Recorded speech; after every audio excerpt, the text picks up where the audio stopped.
जय हिंद साथियों, स्वागत है आप सभी का सक्सेस वर्ल्ड एमसीक्यू चैनल पर। तो दोस्तों, आज की इस वीडियो में मध्य से सिपाही की परीक्षा के लिए जीके जीएस के प्रश्नों का प्रैक्टिस सेट नंबर 7 को कवर करेंगे। तो जल्दी से आप सभी लाइव में जुड़ जाइए। सभी को गुड इवनिंग। और दोस्तों, आज से पहले जितने भी क्लास कराए गए हैं सभी क्लास को प्लेलिस्ट में ऐड कर दिया गया है और उस प्लेलिस्ट का लिंक आपको यहाँ ऊपर दिखाई देगा, तो आप लोग क्लिक करके देख सकते हैं। तो फर्स्ट क्वेश्चन आपके सामने है, पृथ्वी स्थित है। सभी ऑप्शन को ध्यानपूर्वक पढ़िए और दोस्तों आंसर करने के लिए आप लोगों को मैक्सिमम 5 से 6 सेकंड का टाइम दिया जाता है। तो प्रत्येक स्टूडेंट को नीचे लाइव चैट में अपना आंसर बताना है। तो देखिए दोस्तों, जैसे कि ये है हमारा सन, यहाँ पे लिख देते हैं। तो सूर्य से सबसे नज़दीक ग्रह कौन सा है? बुध के बाद शुक्र, पृथ्वी, फिर मंगल। तो ये हमारा है अर्थ। तो देख सकते हैं ये शुक्र है और ये मंगल है। तो हमारा जो अर्थ है ये शुक्र एवं मंगल के मध्य में स्थित है। तो यहाँ पे सही जवाब है शुक्र एवं मंगल। ए ऑप्शन जो ही बच्चे दिए हैं बिल्कुल सही जवाब है। दूसरा प्रश्न है, भारत का पहला स्वदेशी युद्धक टैंक कौन सा है? बहुत ही शानदार लेवल का प्रश्न है, फटाफट से आंसर कीजिए। तो दोस्तों, भारत का पहला स्वदेशी युद्धक टैंक कौन सा है? यहाँ पे सही जवाब है अर्जुन, याद रखेंगे। तीसरा प्रश्न है, सूर्य के संगठन में सहायक गैस कौन सी है? चलिए आप सभी तीसरे प्रश्न के लिए आंसर बताएंगे। कल भी हमने आपको इस प्रश्न को बताया था प्रैक्टिस सेट में, इसलिए आप सभी को बोलते हैं आप सभी डेली क्लास कीजिए। तो सूर्य के संगठन में सहायक गैस कौन कौन सी है? तो हीलियम और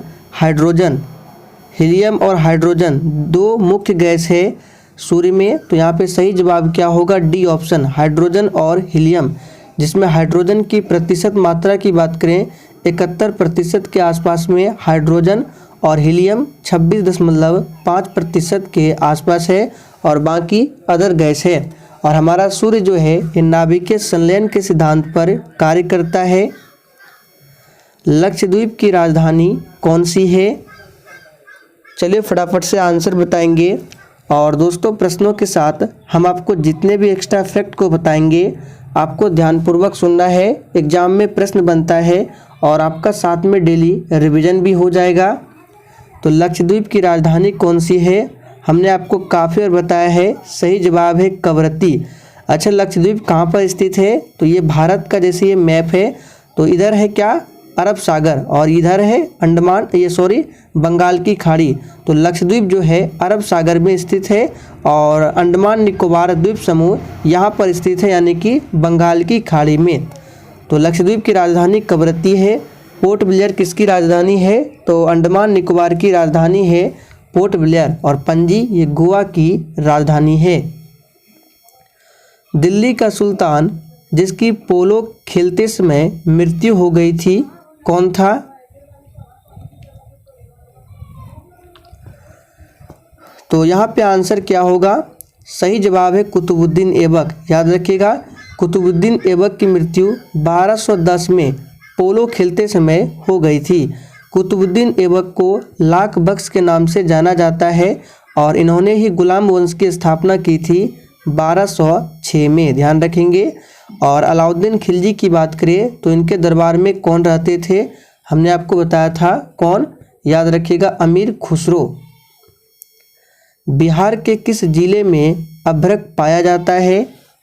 और दोस्तों, आपके जितने भी प्रश्न सही होते हैं आपको सेशन के लास्ट में कमेंट करके बताना है, मैं सभी के स्कोर को चेक करूंगा। तो बिहार के किस जिले में अभ्रक पाया जाता है? यहाँ पे सही जवाब है, देखिए, नवादा है, गया भी होगा और जमुई, यानी कि सही जवाब है डी ऑप्शन। आगे बढ़ते हैं, भारत में सबसे बड़ा हिंदू मंदिर कौन सा है? चलिए फटाफट आंसर बताइए, भारत में सबसे बड़ा हिंदू मंदिर कौन सा है? और दोस्तों, मध्य से सिपाही में किस तरह के प्रश्न पूछे जाते हैं अगर आप लोग देखना चाहते हैं तो जितने भी प्रीवियस ईयर में प्रश्न पूछे गए थे उनका 2 से 3 वीडियो बनाया गया है। यहाँ ऊपर आपको लिंक शो हो रहा होगा, आप लोग क्लिक करके देख सकते हैं। तो भारत में सबसे बड़ा हिंदू मंदिर है श्रीरंगनाथ स्वामी मंदिर, ये तमिलनाडु में स्थित है। आप लोग कमेंट करके बताइए अक्षरधाम मंदिर कहाँ स्थित है। बिहार का क्षेत्रफल कितना है? चलिए आप सभी 8वें प्रश्न के लिए आंसर बताएंगे। बिहार का क्षेत्रफल कितना है? यहाँ पे देखिए किलोमीटर है, वर्ग किलोमीटर होगा, टाइपिंग एरर है, सब में कर लेंगे वर्ग किलोमीटर। इस प्रश्न का आंसर किसी का भी गलत नहीं होना चाहिए। बिहार का क्षेत्रफल कितना है? तो यहाँ पे जो भी बच्चे ए बता रहे हैं बिल्कुल सही जवाब है 94,163 वर्ग किलोमीटर। और भारत के क्षेत्रफल की बात करें तो 32,87,263 वर्ग किलोमीटर। तो दोनों प्रश्नों को ध्यान रखना है, भारत का क्षेत्रफल और बिहार का क्षेत्रफल। आगे देखिए, बिहार की सर्वाधिक ऊंची पहाड़ी चोटी कौन सी है? और देखिए अगर आपको किसी भी प्रश्न में थोड़ा भी डाउट होता है तो आप लोग तुरंत कमेंट करके पूछ सकते हैं, आपके कमेंट का रिप्लाई 100% दिया जाएगा। तो बिहार की सर्वाधिक ऊंची पहाड़ी चोटी कौन सी है? तो याद कर लीजिए, ये है सोमेश्वर पहाड़ी। यहाँ पे ए ऑप्शन जो ही बच्चे बता रहे हैं बिल्कुल सही जवाब है।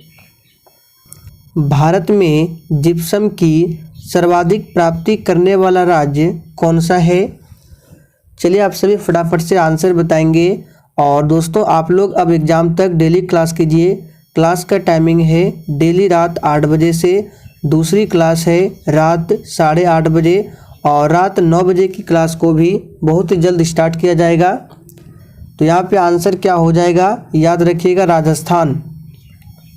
आगे देखिए, प्रकृति में स्वतंत्र अवस्था में पाई जाने वाली धातु कौन सी है? बिल्कुल इसी तरह के प्रश्न आपके एग्जाम में भी पूछे जाएंगे। प्रकृति में स्वतंत्र अवस्था में पाई जाने वाली धातु कौन सी है? तो दोस्तों याद कर लीजिए, ये सोना है। यहाँ पे सी ऑप्शन जो ही बच्चे दिए हैं बिल्कुल सही जवाब है। ग्रहों की गति का नियम किसने प्रतिपादित किया था? चलिए आप सभी 12वें प्रश्न के लिए आंसर बताएंगे। ये प्रश्न बिहार पुलिस और बिहार फायरमैन दोनों में पूछा गया था। ग्रहों की गति का नियम किसने प्रतिपादित किया था? तो यहाँ पे जो भी बच्चे लाइव चैट में ऑप्शन बी बता रहे हैं बिल्कुल सही जवाब है, केपलर ने। विद्युत परिपथ में फ्यूज का कार्य क्या होता है? आप लोग थोड़ा सा कमेंट करके बताइएगा, विद्युत परिपथ में ये जो फ्यूज होता है ये किसके मिश्रण से बनता है? कल हमने आपको प्रैक्टिस सेट में बताया था, तो देखते हैं कितने बच्चों को याद है। तो विद्युत परिपथ में फ्यूज का कार्य क्या होता है? सही जवाब है विद्युत परिपथ की रक्षा करना। ये विद्युत परिपथ में फ्यूज का कार्य होता है। धोवन सोडा क्या है? बहुत ही सिंपल प्रश्न है लेकिन एग्जाम में पूछा जाता है। धोवन सोडा, खाने वाला soda, caustic soda, plaster of Paris, व्यंजक चूर्ण, इन सभी प्रश्नों को ध्यान रखेंगे। तो फिलहाल यहाँ पे आंसर क्या होगा, धोवन सोडा क्या है? तो जो ये बच्चे डी बता रहे हैं बिल्कुल सही जवाब है सोडियम कार्बोनेट। सूत्र भी पूछा जाता है Na2CO3, ये सोडियम कार्बोनेट जिसको धोवन सोडा कहा जाता है। और सोडियम बाइकार्बोनेट इसका सूत्र होता है NaHCO3, याद रखेंगे। आगे बढ़ते हैं। यदि दूध से क्रीम को अलग कर लिया जाए तो दूध का घनत्व क्या होगा? चलिए फटाफट से आंसर बताएंगे। दूध की शुद्धता को किस में मापते हैं? लैक्टोमीटर में, याद रखेंगे। और दूध जो सफ़ेद होता है किसके कारण होता है? आप लोग थोड़ा सा कमेंट करके बताइए। तो यहाँ पे जो ये बच्चे सी बता रहे हैं बिल्कुल सही जवाब है। अगर दूध से क्रीम को अलग करेंगे तो दूध का घनत्व क्या होगा? बढ़ेगा। ग्लाइकोजन का संचयन होता है। चलिए आंसर कीजिए, ग्लाइकोजन का संचयन किस में होता है? तो दोस्तों ये होता है यकृत एवं पेशियों में। तो सी ऑप्शन आपका सही जवाब है। आगे देखिए, निम्न में से किस में रक्त नहीं होता है किंतु श्वसन करता है? वेरी वेरी इंपॉर्टेंट प्रश्न है, फटाफट से आंसर कीजिए। निम्न में से किस में रक्त नहीं होता है किंतु वो श्वसन कर सकता है? तो यहाँ पे सही जवाब है हाइड्रा। जो भी बच्चे सी बता रहे हैं बिल्कुल सही जवाब है, हाइड्रा है। अब देखिए, रक्त की बात करें तो पूछा जाता है रक्त का पीएच मान 7.4 होता है और ये क्षारीय प्रकृति का होता है। वस्तु की मात्रा बदलने पर अपरिवर्तित रहेगा, यानी कि अगर हम वस्तु की मात्रा को बदलेंगे तो इन चारों ऑप्शन में से क्या अपरिवर्तित रहेगा यानी नहीं बदलेगा?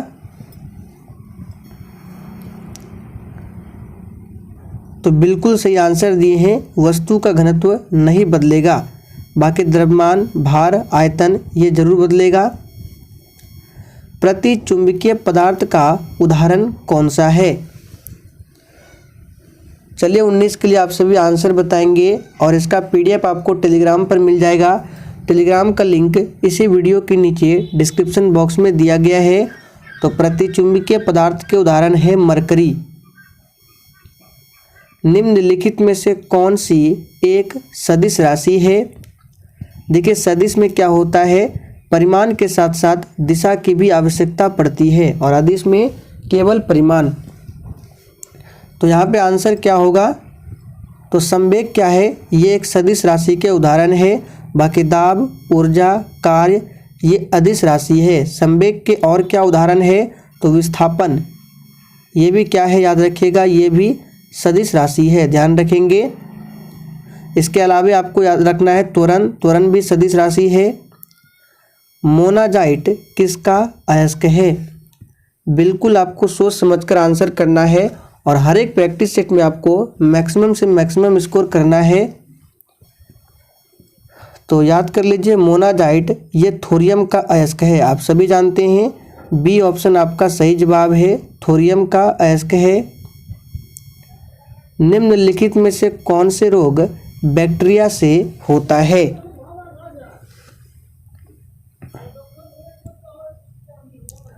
तो बैक्टीरिया से होने वाला रोग है तपेदिक। ए ऑप्शन जो ही बच्चे दिए हैं बिल्कुल सही जवाब है। एग्जाम में पूछा जाता है अगर किसी व्यक्ति को पीलिया होता है तो शरीर का कौन सा अंग क्षतिग्रस्त होता है? तो याद रखिएगा यकृत। पीलिया से यकृत क्या होता है? डैमेज होता है, ध्यान रखना है। आप लोग कमेंट करके बताइए, चेचक के टीके की खोज किसने किया था? तड़ोबा राष्ट्रीय उद्यान निम्नलिखित में से किस राज्य में स्थित है? चलिए फटाफट से आंसर कीजिए, बिल्कुल 1 नंबर का प्रश्न है। तड़ोबा राष्ट्रीय उद्यान किस राज्य में स्थित है? तो याद रखिएगा महाराष्ट्र राज्य में स्थित है। उत्तर प्रदेश की बात करें तो यहाँ पर है दुधवा राष्ट्रीय उद्यान। और एक आपके एग्जाम में पूछा गया था गिर राष्ट्रीय उद्यान कहाँ है? तो याद रखिएगा गुजरात में है। हिंद स्वराज के लेखक निम्नलिखित में से कौन थे?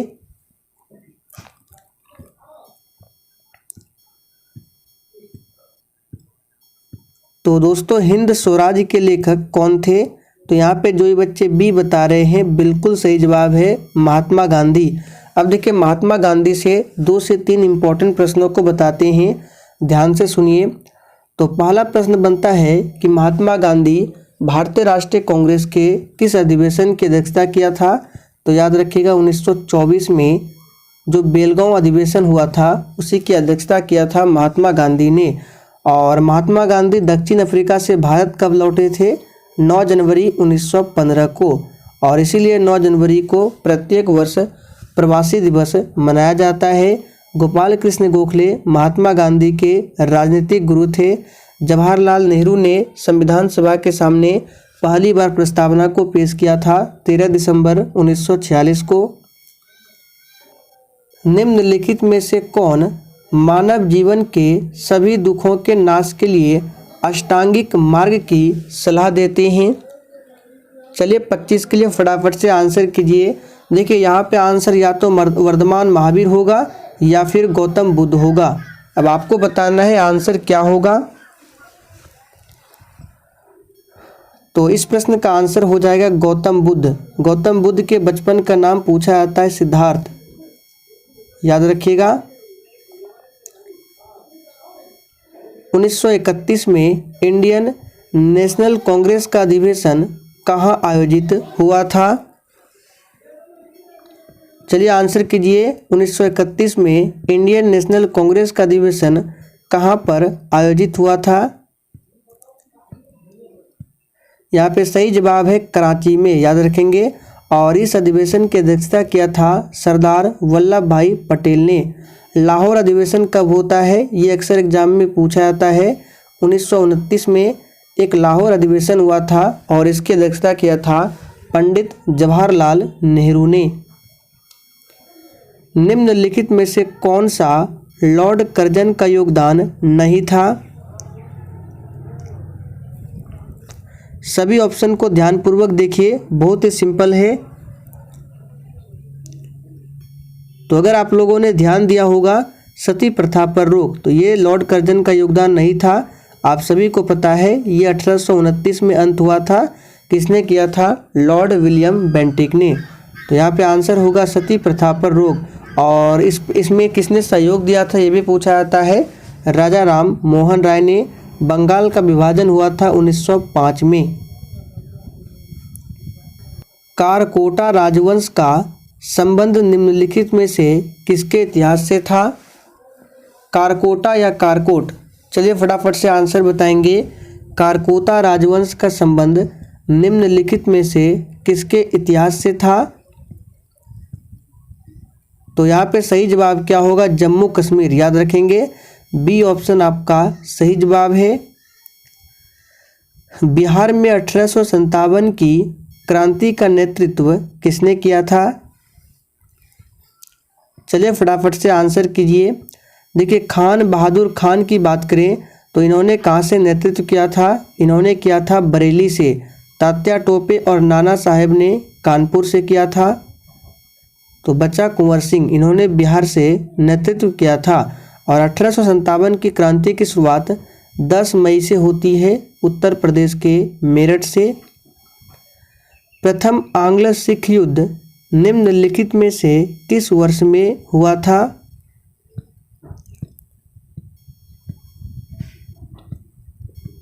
तो दोस्तों, प्रथम आंग्ल सिख युद्ध ये हुआ था कब? तो 1845-46 में। तो आंसर हो जाएगा बी ऑप्शन। निम्नलिखित में से किसके द्वारा poverty and un British rule in India नामक पुस्तक लिखी गई थी? तो किसने लिखा था poverty and un British rule in India? तो याद रखिएगा दादा भाई नौरोजी ने। और इन्होंने ही सबसे पहले राष्ट्रीय आय का अनुमान लगाया था, इसे भी ध्यान रखेंगे। बाल गंगाधर तिलक, इनको लोक मान्य की उपाधि दी गई है। और इनको भारतीय अशांति का जनक किसने कहा था? वैलेंटाइन चिरोल ने। नेचुरलिस्ट हिस्टोरिया के लेखक कौन थे? चलिए फटाफट से आंसर बताएंगे। नेचुरलिस्ट हिस्टोरिया पुस्तक के लेखक कौन थे? तो याद रखिएगा प्लिनी। टॉलमी की बात करें तो इन्होंने लिखा है भारत का भूगोल, याद रखेंगे। और अरस्तु की बात करें तो पॉलिटिक्स इनकी पुस्तक है, पूछा जाता है पॉलिटिक्स, तो याद रखिएगा अरस्तु।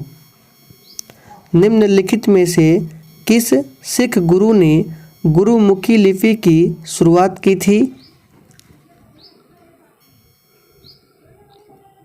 तो यहाँ पे आंसर होगा सिखों के दूसरे गुरु गुरु अंगद देव, याद रखेंगे। सिखों के 10वें गुरु है गुरु गोविंद सिंह।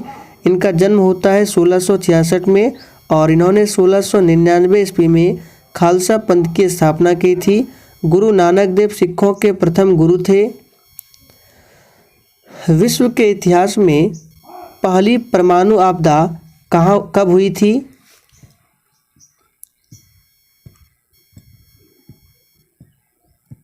तो यहाँ पे आंसर क्या हो जाएगा? 6 अगस्त 1945 को। कहाँ पर? तो जापान के हिरोशिमा पर। ठीक 3 दिन बाद यानी 9 अगस्त 1945 को दूसरा होता है परमाणु हमला, जो कि जापान के नागासाकी शहर पर। तो दोनों याद रखना है। गौतम बुद्ध के संवादों की भाषा क्या थी?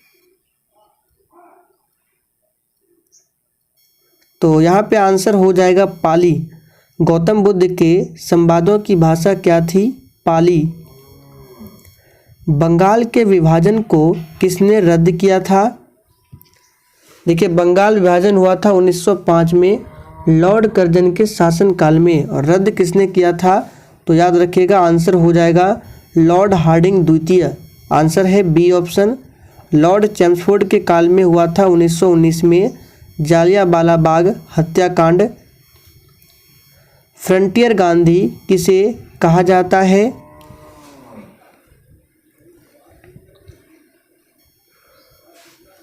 तो दोस्तों, फ्रंटियर गांधी किसे कहा जाता है? खान अब्दुल गफ्फार खान को। ध्यान रखेंगे। 1926 में नौजवान भारत सभा किसके द्वारा बनाई गई? चलिए फटाफट से आंसर बताइए। तो दोस्तों, यहाँ पे आंसर क्या हो जाएगा? तो याद रखिएगा, भगत सिंह। किताब उल हिंद पुस्तक किसके द्वारा लिखी गई है? और देखिए, जिसने अभी तक सेशन को लाइक नहीं किया है, फटाफट से आप सभी सेशन को लाइक करें। तो किताब उल हिंद पुस्तक किसके द्वारा लिखी गई है?